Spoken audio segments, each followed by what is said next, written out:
Hi, my name's Danielle, and I have a small nonprofit in Ball Ground, Georgia called Restoration Farm Tuck Prostate Cancer Foundation. Today, we're going to bust some myths on prostate cancer, especially the aggressive form. The first myth is that prostate cancer is an old man's disease and people die with it, not of it. Well, that's not true. My husband unfortunately passed away 6 years ago. He was 48 years old, a very young man. A lot more men are dying 30s and 40s with this very aggressive form of prostate cancer.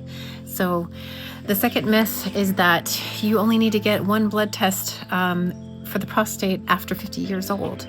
That is not true anymore. The new standard is every single year from 35 and older, you should be getting an annual baseline prostate-specific antigen blood test done every year. Super simple test, could really save your life and a lot of pain. The third myth buster is that, no symptoms, no cancer, no problem. That's not true. My husband had no symptoms for 2 years, and by the time you have symptoms with this disease as a man, you are in too deep and it's going to be too late. So please just go get your testing done. It's so easy and it could save your life, and we need you guys around.